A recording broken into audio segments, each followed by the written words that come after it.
Hello guys, আসসালামু আলাইকুম। আমি মুক্তাদির হোসেন অপি চলে এসেছি নতুন ভিডিও নিয়ে। আজকে আমরা কথা বলবো আসন্ন এশিয়া কাপে বাংলাদেশের স্কোয়াড নিয়ে এবং এই স্কোয়াড কতটা শক্তিশালী, কোথায় এটার দুর্বলতা এবং এই স্কোয়াড নিয়ে বাংলাদেশের কতদূর যাওয়া সম্ভব, এই সকল বিষয় নিয়ে। তো চলুন শুরু করা যাক।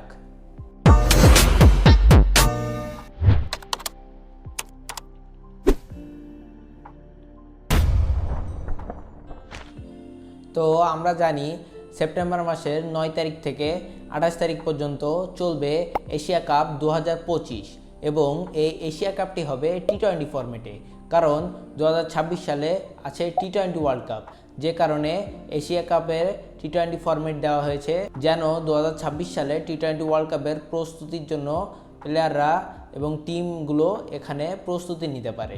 তো চলুন আমরা প্রথমে দেখে নেই বাংলাদেশের 2025 এশিয়া কাপের স্কোয়াডটি।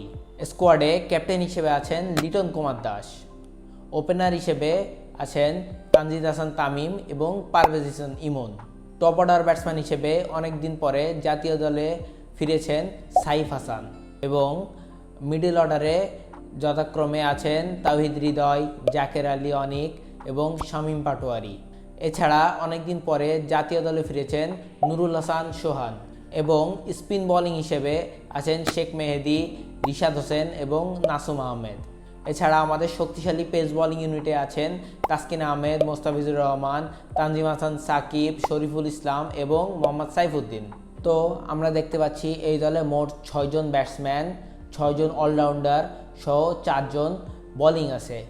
6 জন অলরাউন্ডার এই দলের মূল শক্তি, যেমন 6 জন অলরাউন্ডার হিসেবে সাইফ হাসান, শামীম পাটোয়ারি, শেখ মেহেদি, রিশাদ হোসেন, তানজিম হাসান সাকিব এবং মোহাম্মদ সাইফুদ্দিনকে ধরা হয়েছে, কারণ তারা সকলে ব্যাটিংয়ের পাশাপাশি বোলিং এবং বোলিংয়ের পাশাপাশি ব্যাটিংটাও করতে পারেন। এই দলের মোটামুটি সবই শক্তিশালী, যদি তারা সকলে তাদের সম্পূর্ণ শতভাগ দিয়ে চেষ্টা করে এবং তারা যদি সফল হয় তাহলে অবশ্যই এই দল নিয়ে এশিয়া কাপে অনেক দূর যাওয়া সম্ভব। আমাদের ওপেনিংয়ে তানজিদ হাসান তামিম এবং পারভেজ হোসেন ইমন বিগত 2-3 সিরিজ ধরে খুবই ভালো পারফর্ম করে আসছে এবং ক্যাপ্টেন হিসেবে আমাদের লিটন কুমার দাস এবং উইকেট কিপার ব্যাটসম্যান হিসেবে তিনি খুবই কার্যকরী। এছাড়া আমাদের অন্যান্য যেসব ব্যাটসম্যান তাওহিদ হৃদয়, জাকের আলী, শামীম পাটোয়ারি, সাইফ হাসান, নুরুল হাসান সোহান, তারাও দলের জন্য ইম্প্যাক্টফুল। এবং এছাড়া আমাদের যে অলরাউন্ডার শেখ মেহেদি, রিশাদ হোসেন, শামীম পাটোয়ারি, এরা সকলেও দলের জন্য খুবই ইম্পর্টেন্ট। এছাড়া আমাদের সবথেকে শক্তিশালী যে ইউনিটটি সেটা হলো আমাদের পেস বোলিং ইউনিট। আমাদের পেস বোলিংয়ে the cutter master Mustafizur Rahman এবং দ্য ঢাকা এক্সপ্রেস তাসকিন আহমেদ সহ শরীফুল ইসলাম, তানজিম হাসান সাকিব এবং মোহাম্মদ সাইফুদ্দিন তারা আছেন। তো সব কিছু মিলিয়ে এই দলটি খুবই শক্তিশালী, কিন্তু সব দলেরই কিছু দুর্বলতা থাকে। যেমন আমাদের মিডল অর্ডার বিগত 2-3 সিরিজ ধরে ভালো খারাপের মাঝখান দিয়ে যাচ্ছে। যদি আমাদের মিডল অর্ডার আরেকটু শক্তিশালী হয় এবং তারা যদি আরও ইম্প্যাক্টফুল কিছু ইনিংস খেলতে পারে তাহলে অবশ্যই এশিয়া কাপ জয় করা সম্ভব। তো চলুন আমরা জেনে নেই এশিয়া কাপে বাংলাদেশের ফিকচার সম্বন্ধে। বাংলাদেশের প্রথম ম্যাচ হংকংয়ের বিরুদ্ধে 11 সেপ্টেম্বর অনুষ্ঠিত হবে আবুধাবিতে। বাংলাদেশের গ্রুপ স্টেজের সবগুলো খেলাই অনুষ্ঠিত হবে আবুধাবিতে। বাংলাদেশের দ্বিতীয় খেলা শ্রীলঙ্কার সাথে 13 সেপ্টেম্বর এবং বাংলাদেশের গ্রুপ স্টেজের শেষ খেলা 16 সেপ্টেম্বর শক্তিশালী আফগানিস্তানের বিরুদ্ধে। আমরা আশা করব হংকংয়ের বিরুদ্ধে বাংলাদেশ খুবই সহজে জিততে পারবে এবং দ্বিতীয় শ্রীলঙ্কার বিরুদ্ধে আমরা কিছুদিন আগেই সিরিজ জিতে এসেছি, সো সেখানেও আমাদের জেতা উচিত। এবং সর্বশেষ খেলা আফগানিস্তানের বিরুদ্ধে আমাদের এই স্কোয়াডটি খুবই শক্তিশালী। তো আমরা আশা করতে পারি আমরা গ্রুপ স্টেজ থেকে খুবই সহজে উতরে যাব। এই এশিয়া কাপে মোট 2টি গ্রুপ আছে, গ্রুপ এ এবং গ্রুপ বি। বাংলাদেশ আছে গ্রুপ বিতে।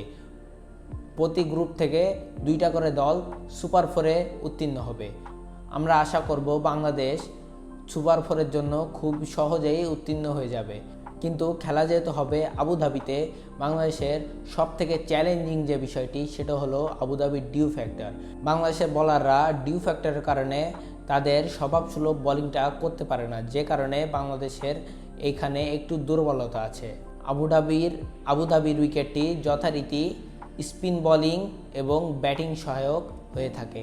তো আমাদের স্পিন বোলিংয়ের উপর আমাদের ফোকাস রাখতে হবে, যেন তারা প্রতিটা ম্যাচে দলকে সহজ জয় এনে দিতে সাহায্য করতে পারে। এছাড়া সবথেকে মূল্যবান বাংলাদেশ টিমের ব্যাটিং। যদি ব্যাটিং এবং বোলিং সব কিছুই ভালো হয়, সাথে ফিল্ডিংটাও যদি ভালো হয়, তাহলে অবশ্যই বাংলাদেশের এই টিম নিয়ে অনেক দূর যাওয়া সম্ভব। তো আমরা আশা করব বাংলাদেশ 2025 সালের এশিয়া কাপ জয় করবে এবং বাংলাদেশ টিমের জন্য সবসময় শুভকামনা থাকবে। তো আজকের ভিডিও এই পর্যন্তই। দেখা হবে পরবর্তী ভিডিওতে নতুন কোনো বিষয় নিয়ে। ভিডিওটি ভালো লাগলে সাবস্ক্রাইব করুন এবং লাইক দিয়ে আমার চ্যানেলের পাশে থাকুন, এবং কমেন্টে জানিয়ে দিতে পারেন এই বাংলাদেশের স্কোয়াডটি আপনার কেমন লেগেছে এবং বাংলাদেশ এশিয়া কাপে কত দূর যেতে পারবে। তো সকলে ভালো থাকবেন, দেখা হবে পরবর্তী ভিডিওতে। আসসালামু আলাইকুম।